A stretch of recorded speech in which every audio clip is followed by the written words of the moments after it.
인류 최초의 살인은 창세기에 등장합니다. 에덴 동산에서 쫓겨난 이후 인류에게 전해진 죄는 단지 인간과 하나님 간의 수직적 관계만을 파괴한 것이 아니라 인간 상호 간의 수평적 관계에도 문제를 일으켰습니다. 부부관계, 형제관계, 이웃관계가 무너지기 시작한 것입니다. 창세기 4장에 나타난 살인사건은 가인과 아벨의 이야기가 아니라 아벨을 살해한 가인의 이야기라고 칭하는 것이 더 옳습니다. 하나님은 아벨이 마음을 다해 정성스럽게 드린 제사는 기쁘게 받으셨지만 시간이 한참 지난 후에 자신이 원하는 방식대로 제사를 드린 가인의 제사는 하나님이 받지 않으셨습니다. 아담과 하와는 자신의 욕망을 제어하지 못해 죄를 범했다면 가인은 하나님의 결정을 불합리하다고 여기며 형제를 살해한 것으로 이는 이웃에 대한 반역이었습니다. 이러한 문제는 오늘날까지도 지속되어서 무시당한 분노를 참지 못해 일어나는 끔찍한 사건들이 이곳저곳에서 발생하고 있습니다. 사랑하는 여러분, 우리가 드리는 오늘 이 예배의 시간은 진리 대신 예수 그리스도를 만나는 아주 거룩한 시간입니다. 우리가 주중에 하나님 앞에 정말 부끄러운 어떤 삶을 살았다면 사실 예배 시간이 다가오는 것이 큰 부담이 되기도 합니다. 하지만 이러한 시간을 통해서 우리가 얼마나 하나님 앞에 겸손해질 수 있는지를 알아야 합니다. 그동안은 정말 하나님을 사랑한다고 베드로처럼 정말 자신이 가장 하나님을 사랑한다고 하나님을 위해서 헌신할 수 있는 사람이라고 했지만 어느새 다른 사람과 똑같은 죄인이라는 사실을 깨달았을 때 우리는 주님 앞에 엎드릴 수밖에 없기 때문입니다. 그래서 가끔씩 찬송을 부르거나 말씀을 들을 때 눈물이 나기도 합니다. 그런데 여러분, 이 눈물은 우리가 얼마나 자주 우리의 쾌락과 욕심을 쫓는지, 그리고 그로 인해 주께서 당하신 고난을 생각하며 흘리는 회개의 눈물이라 생각합니다. 우리는 예배를 통해서 하나님과의 깊은 친밀함을 경험하며 점점점 우리가 의인이 아니라 죄인임을 깨닫게 됩니다. 그것이 바로 예배가 주는 가장 큰 복입니다. 하나님께서 우리에게 기름 부어주시고 하나님 나라의 놀라운 어떤 지혜와 지식을 주시고 그리고 성령으로 기름 부어주시는 것만이 예배가 아니라 하나님 앞에 우리가 얼마나 죄인인지를, 그 죄의 심각성을 깨닫게 해주시는 것이 바로 예배의 본질 중에 하나인 것입니다. 우리가 예수님을 만난다는 것은 무슨 의미입니까? 예수님을 만난다는 것은 예수께서 우리를 위해 죽으신 그 십자가를 우리로 하여금 떠올리게 하는 거예요. 그 십자가를 바라볼 때마다 우리는 무엇이 생각납니까? 우리 안에 숨겨진 죄들, 드러난 죄들, 그 모든 더러운 죄들이 우리 안에서 떠오르고 그것으로 인하여 고민하고 어려워할 때 하나님께서는 너희 모든 죄를 위해 내 아들이 죽었다라고 말씀하는 것이 바로 예배 가운데 주시는 은혜인 거예요. 사랑하는 여러분, 이는 마치 길 잃은 양이 선한 목자를 기다리는 것과 같아요. 그래서 우리는 예배를 통해서 길을 잃은 자들이었지만 선한 목자인 예수님을 만남으로 우리는 우리가 가야 할 길을 찾게 되는 거예요. 그래서 자기를 내려놓고 온전한 예배자로 살아가기에 성도의 삶은 점점 거룩해질 수밖에 없는 것입니다. 마태복음 5장 우리 21에서 22절 한번 읽어보겠습니다. 옛 사람에게 말한 바 살인하지 말라. 나는 너희에게 이르노니 형제에게 노하는 자마다 심판을 받게 되고 형제를 대하여 라가라는 자는 공의의 자. 자, 오늘 본문에 등장하는 살인하지 말라는 명령은 우리가 지난주에 배웠던 너희 의가 서기관과 바리새인보다 더 낫지 못하면 결코 천국에 들어가지 못하리라는 예수님의 말씀에 대한 구체적인 설명들이 지금 계속 오늘 이번 주 다음 주 이렇게 이어져 나오는 것입니다. 당시 바리새인들은 하나님의 계명을 지키기 위해 최선을 다했고 사람이 할 수 있는 모든 의지와 열심을 동원하여 지켰던 나름 경건한 사람들이었죠. 그러나 예수님께서는 그리스도를 믿는 사람들의 의가 이 바리새인들의 의보다 더 거룩하고 더 높아야 한다고 말씀하셨습니다. 이를 설명하기 위해서 예수님은 살인하지 말라는 계명을 지금 예로 드셔서 말씀하고 계시는 겁니다. 여러분, 살인하지 않는 것은 살인을 하지 말라는 그 행위 자체를 말씀하시는 것이 아니라 그런 어떤 살인을 하게 되는 동기가 되는 치명적인 분노를 너희들이 품고 있어서는 안 된다는 말씀이에요. 왜냐하면 살인은 인간의 내면에서 시작되기 때문입니다. 그래서 오늘 보면 마태복음 5장 21에서 26절은 살인을 하지 않는 어떤 소극적 차원에서 그치는 것이 아니라 화목을 이루는 적극적인 삶으로 우리가 변해야 함을 가르치고 있는 겁니다. 여러분, 헬라에는 화를 낸다라는 이 두 가지 표현이 있습니다. 하나는 투모스라는 단어입니다. 이 투모스라는 단어는 감정이 갑자기 막 폭발하는 것을 의미합니다. 그래서 마치 가랑잎을 모아놓고 불을 붙이면 불이 확 타오르듯이, 그러나 어느 순간에 그냥 불이 금방 꺼져버리는 거예요. 그와 같은 것이 바로 투모스입니다. 순간적인 감정의 분출이고 그리고 곧 잦아드는 그런 어떤 성질, 어떤 기질을 말합니다. 반면 오르게라는 단어가 있는데 이 오르게는 더 오래 지속되는 분노를 말합니다. 이는 한번 화가 나면 그 감정을 마음속에 오래 간직하고 시간이 지나면서 그 분노가 점점 증오로 발전하는 경향을 나타냅니다. 이런 감정은 종종 사람을 향해서 이제 점점 말이 험해지죠. 그리고 그 대상을 자꾸만 부정적으로 바라보게 됩니다. 그래서 어느 순간에 그냥 한계치, 임계치가 다다르면 폭발하는 거예요. 내가 무슨 행동을 할지 모르는 상황이 되어버리는 거예요. 예수님께서 경고하신 것은 바로 이러한 오르게의 형태의 분노예요. 마음의 분노를 샀고 그것을 정오로 발전시키는 것은 결국 상대방의 인격을 모독하고 이 멍충이라는 이 라가와 같은 말로 상대방을 비하하게 되는 거예요. 이는 마치 실제로 상대방을 해치는 것과 같이 인격적 살인으로 우리가 간주할 수 있습니다. 주님의 이러한 마음의 상태와 행동 역시 살인에 버금가는 중대한 죄라고 가르치고 있는 거예요. 성숙한 사람은 자신의 분노의 상태를 잘 알아요. 그래서 통제권 밖으로 분노가 표출되지 않습니다. 왜냐하면 하나님의 그 임재 안에서 정말 자신의 어떤 그 마음들이 어둠이 이렇게 밖으로 나가지 않도록 늘 말씀 안에 가둬둘 줄 아는 사람이기 때문입니다. 그러나 말씀의 훈련이 안 된 사람들, 신앙의 어떤 훈련이 안 된 사람들은 통제력이 부족해서 결국 행동으로 나타나거나 어떤 반대로 표출되지 못한 억울함에 마음이 병이 들기도 합니다. 찌르거나 찔리는 상태가 되는 거예요.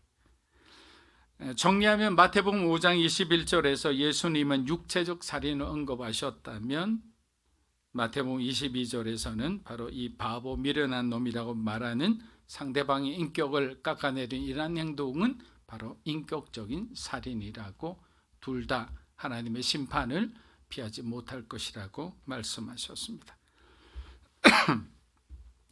예수님 시대에도 로마인들은 유대인들을 모욕하고 유대인들은 사마리아인들을 차별했습니다. 또 유대인들 사이에서는 복수와 모욕이 막 일상처럼 그냥 이루어졌어요.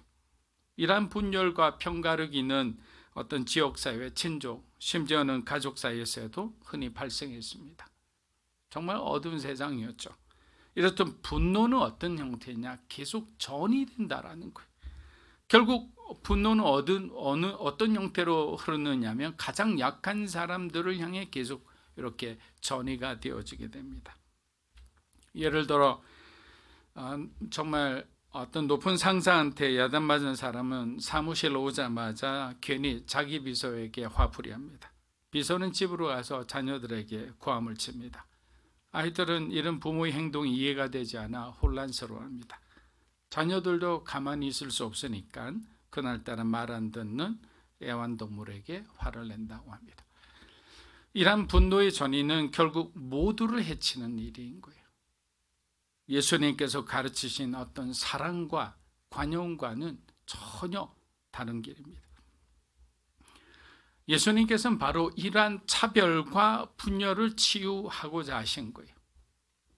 그분은 유대인들이 멸시하던 사마리아인을 만나기 위해서 예수님은 굳이 먼 길을 이렇게 돌아가셨어요.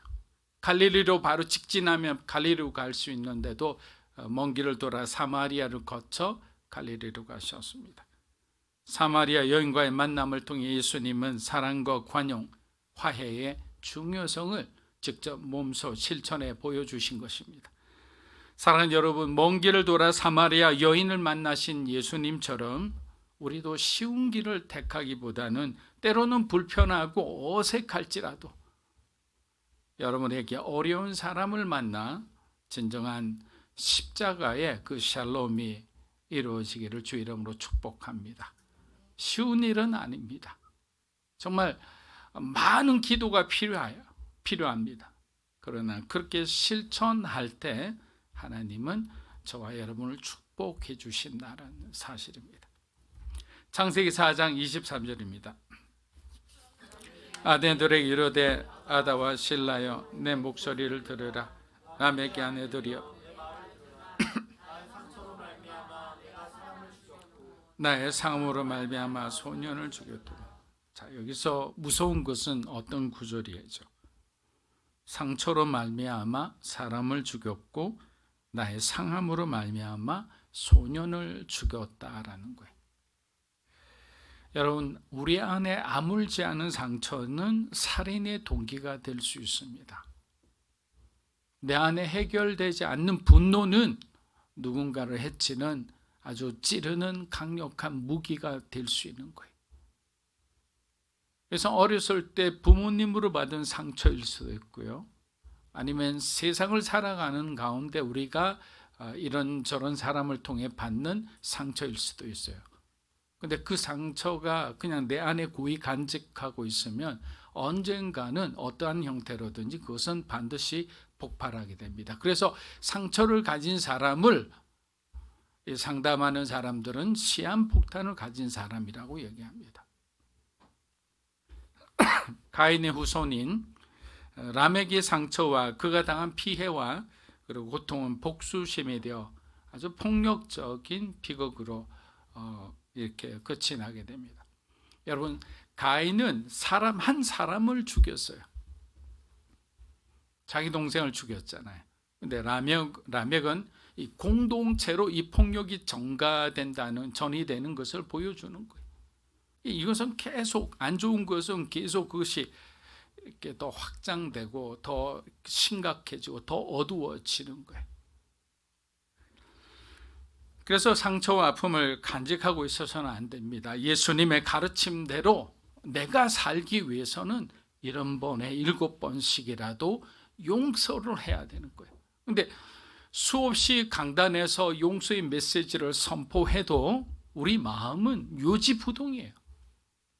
그 사람이 먼저 다가와야 된다는 거예요. 자, 그것은 조금 더 있다가 우리가 말씀드리겠습니다.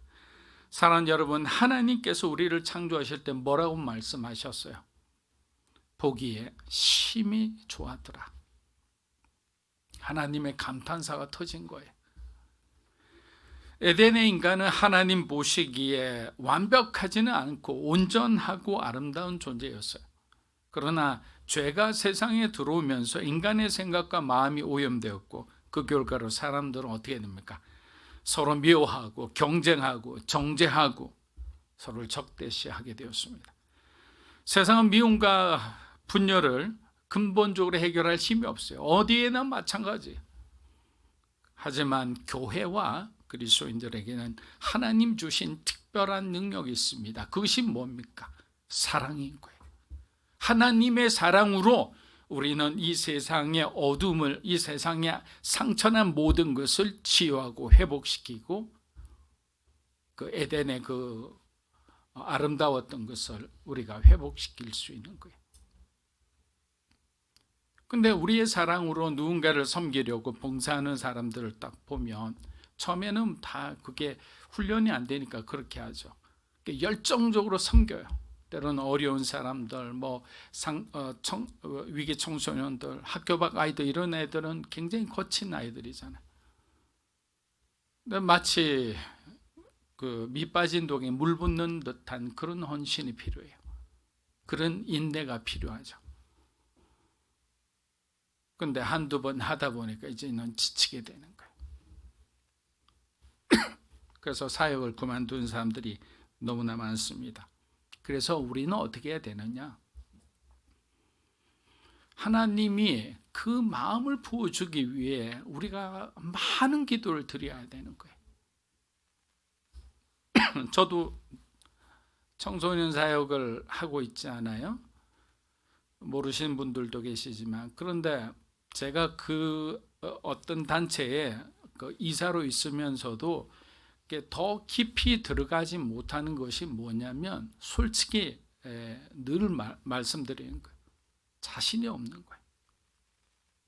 제가 자신이 있었다면 그 아이들을 위한 어떤 그 사역에 더 헌신했을 거예요. 얼마 전에도 이제 모임에서 갔다 왔어요. 며칠 전에도. 여러분, 우리가 뭔가를 할 수 있다고 생각하는 순간 우리는 쉽게 절망할 수밖에 없습니다. 모든 것은 하나님을 앞세우고 우리가 바로 한 발자국 뒤에서 우리가 따라갈 때 그게 가장 안전한 거예요. 마태복음 5장 우리 23절에서 24절 한번 읽어보겠습니다. 그러므로 예물을 제단에 드리려다가 예물을 제단 앞에 두고 먼저 가서 형제와 화목하고 그 위에 와서 예물을 드리라. 형제와 화목하는 것이 그 어떤 값비싼 예물보다 더 우선된다고 예수님께서 말씀하시는 거예요. 수억을 가져와도 형제와 화목하지 않고 하나님의 말씀대로 살아가지 않는 사람의 그 예배와 그 예물을 하나님은 받지 않으시겠다라는 거예요. 얼마나 놀라운 말씀입니까? 한편으로 너무나 무서운 말씀이죠. 다시 말해 우리가 하나님께 드릴 수 있는 최고의 예물은 뭐냐? 형제를 사랑하고 형제와 화목하는 거예요. 하나님은 그것이 하나님 눈에는 보기에 좋으신 거예요. 그렇다면 서로 불편한 관계에 있는 사람 중 누가 먼저 화해를 청해야 할까요? 아까 이어지는 말씀이에요. 누가 먼저 해야 될까요? 우리는 항상 반대편에 상대방이 나에게 상처를 준 사람이 나에게 용서를 구하기를 원해요.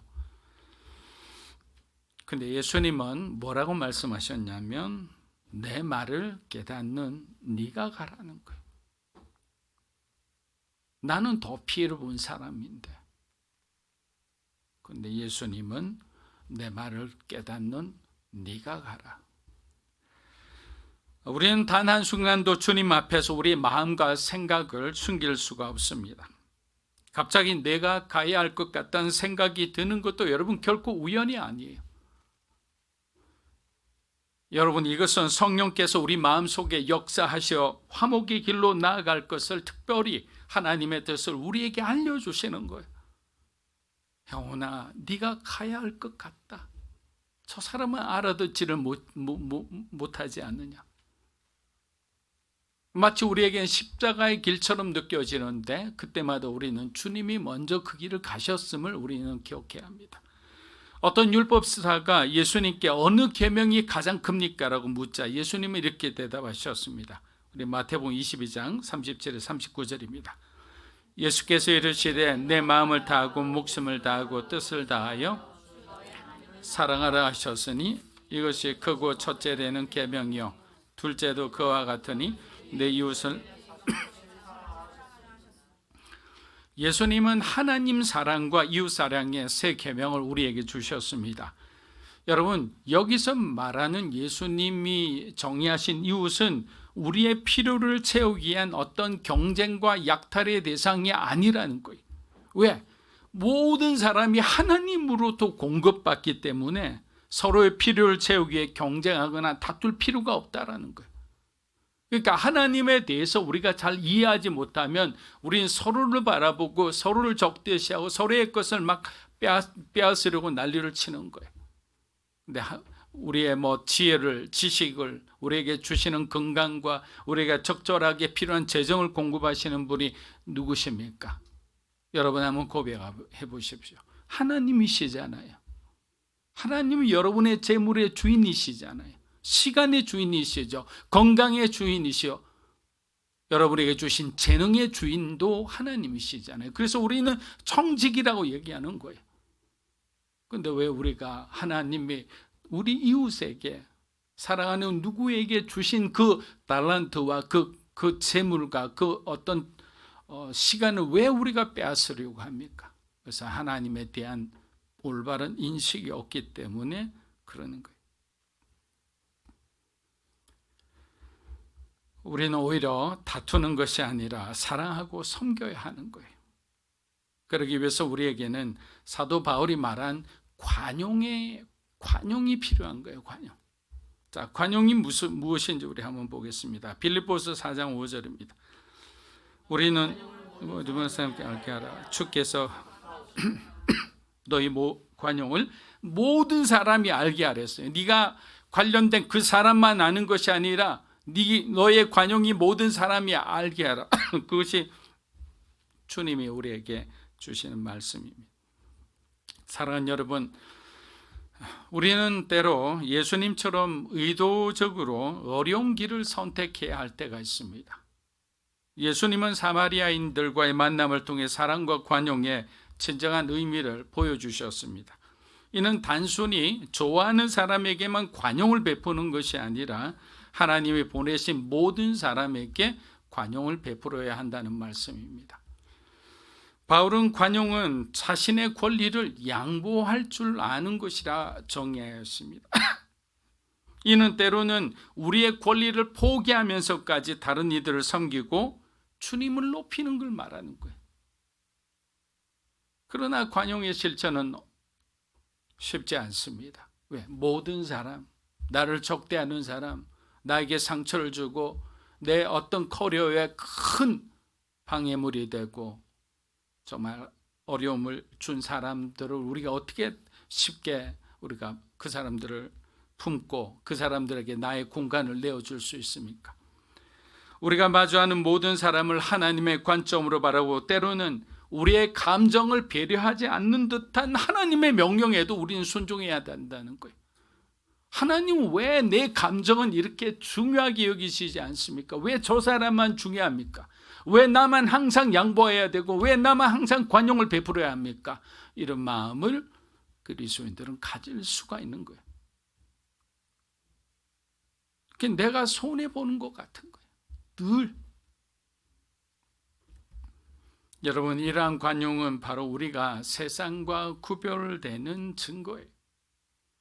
하나님의 자비로운 마음의 표현이기도 합니다. 또한 관용은 까다롭고 힘든 사람을 만나도 온유한 마음으로 충돌하지 않는 태도에 속상해하지 않는 겁니다. 평정심을 유지하는 능력에. 관용 있는 사람은 어떤 상황에도 평정심이 흔들리지 않아요. 결국 관용은 우리의 마음이 확장되고 다른 이들을 하나님의 시선으로 하나님의 그 상한 마음으로 바라보는 것이 바로 관용인 거예요. 우리가 이러한 관용을 실천할 때 진정으로 하나님의 사랑과 은혜를 세상에 나타내 보일 수 있는 거예요. 세상 사람들이 뭐라 할 거예요? 저 사람은 달라. 근데 왜 다르지? 라고 찾아보니까 그리스도인인 거예요. 교회 다니는 거예요. 기도하는 사람인 거예요. 이렇듯 관용은 바로 저와 여러분의 마음의 방이 확장되어서 더 많은 사람을 품을 수 있게 되었다라고 우리는 생각할 수 있습니다. 골로새서 3장 12에서 14절입니다. 그러므로 너희는 하나님의 택하사 긍휼과 자비와 겸손과 온유와 오래 참음 피차 용서하되 주께서 너희를 용서하신 것 같이 너희도 그리하고 이 모든 것 위에 사랑을 다하라. 바울은 지금 골로새 교회 성도들에게 뭐라고 말씀하고 계시냐면 너희는 하나님께 택함 받은 거룩한 백성이지 않느냐라고 하는 거예요. 이것은 굉장히 엄미하신 말씀이에요. 그냥 이렇게 야 너희들 하나님께 은혜 받은 사람 아니야 이런 투가 아니에요. 하나님께 사랑받은 자로서 어찌하여 서로 사랑하지 못하고 서로에 대해 감사하지 못하고 여전히 미움과 분노와 갈등 가운데 너희들이 있어서 너희들을 바라보고 누가 예수를 믿겠느냐. 너희들의 지금의 모습을 정확하게 바라보라는 거예요. 불의와 불법과 거짓과 위선과 진노와 심판의 현장이었던 주님의 십자가를 너희가 벌써 잊었느냐라는 거예요. 그 십자가 현장에 있었던 그 모든 불법들, 거짓들, 위선, 주님은 그것 때문에 죽으셨는데 너희가 똑같은 행동을 하고 있다는 것이 말이 되느냐라는 거예요. 예수님께서 너희를 위해 거친 십자가를 짊어지신 이유가 바로 너희를 용서하기 위함인데 왜 너희들은 서로 용서하지 못하냐? 너희는 왜 주님처럼 서로가 서로를 섬기지 못하느냐? 주님은 높은 자리에 있는 사람들과 함께 식사를 하셨지만 문둥병자 시몬의 집에 들어가서 누구도 함께하지 않는 그 사람과도 식탁을 나누며 말씀을 나누신 분이 바로 주님이셨다라는 거예요. 왜 너희 마음속에는 차별이 있느냐? 우울감이 있느냐? 다른 한편으로 열등감과 우울적으로 늘 이렇게 자기 자신을 저주하는 사람들도 있죠. 바울은 십자가에 대한 감사하는 말로 하는 것이 아니라 우리를 향해 거짓과 위선과 불법을 행하는 자들을 용서하고 용납하고 관용하는 것이 바로 십자가에 대한 우리의 리스판스, 우리의 반응이라고 했어요. 마태복음 5장 25절에서 26절입니다. 함께 있을 때 재판관이 옥내에게 내어주 오게 가둘까 염려하라. 진실로 내게 이르노니 내가 한 분이라도 남김이 없이 다 갚기 전에는 예수님은 말씀하고 계십니다. 뭐라고 하시느냐? 형제에 대해 분노를 마음에 담고 있는 사람은 그 분노를 하루빨리 처리하라고 하는 거예요. 오래 가지 말라. 내일까지 미루지 말라. 여러분, 지금은 정말 우리나라 많이 좋아졌죠. 예전에 한국을 방문한 사람들이 이구동성으로 이야기한 것이 무엇인지 아십니까? 한국 사람들은 가만히 있으면 화가 난 것 같아요. 이렇게 말해요. 그 이야기를 정말 많이 했어요. 그런데 요즘에 MZ나 요즘에 젊은 세대는 그냥 방긋방긋 잘 웃잖아요. 아무것도 아닌 것 가지고도 막 웃고 막 그러잖아요. 언어가 안 되니 우리 입장에서는 뭐 소극적일 수밖에 없고 긴장하고 또 일은 빨리빨리 진행해야 하니까 그 어떤 과중한 책임감에 뭔가 마음이 굳어져 있으니까 어떤 사람을 향해서 이렇게 자연스럽게 막 웃고 이렇게 대화할 수 있는 어떤 그게 환경이 안 되었던 거죠. 여러분 많이 웃으십시오. 한번 웃어보세요. 여러분 웃는 것이 건강해지는 거예요. 웃으면 또 상대방의 마음도 편안해지는 거예요. 그래서 뭐 정말 어제 구석기 시대 말씀이지만 뭐 제가 어렸을 때 코미디 프로그램의 이름이 뭡니까? 예, 잘 아시네요. 웃으면 복이 와요라는 프로그램도 있었습니다. 우리 좌우에 있는 분에게 웃으면 복이 옵니다 인사하겠습니다. 웃으면 복이 옵니다. 예, 많이 웃으십시오. 예, 웃는 얼굴처럼 정말 가장 아름다운 얼굴도 없어요. 예, 웃는 것 보면 괜히 희망이 생기고 아, 우리 집사님 잘 이겨내고 계시는구나. 열심히 살고 계시는구나. 그냥 환경을 보면 정말 투쟁 그 자체인데도 웃고 계시는 걸 보면 믿음이 생기는 거예요. 2006년경 이제 제가 교회 부름 받아서 일본에서 사역할 때 그때 한 원로 목사님이 이런 고면을 해주셨다고 얘기한 적이 있습니다. 뭐라고 하셨냐? 사역하다 보면 여러 교단 교파의 목사님들을 여러분이 만나실 겁니다. 어떤 분들은 또 마음에 들지 않아서 여러분들을 반대하는 분들도 계실 겁니다.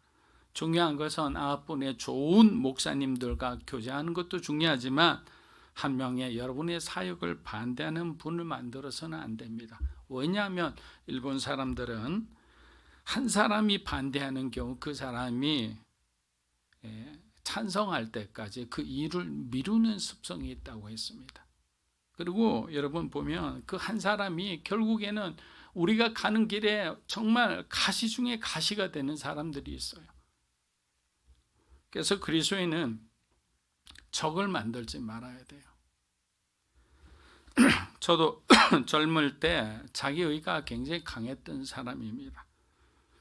물론 지금도 그때의 선택들 중에서 대다수는 그 선택 자체는 틀렸다고는 생각하지 않습니다. 그런데 지금 제가 후회하고 반성하는 것은 뭐냐?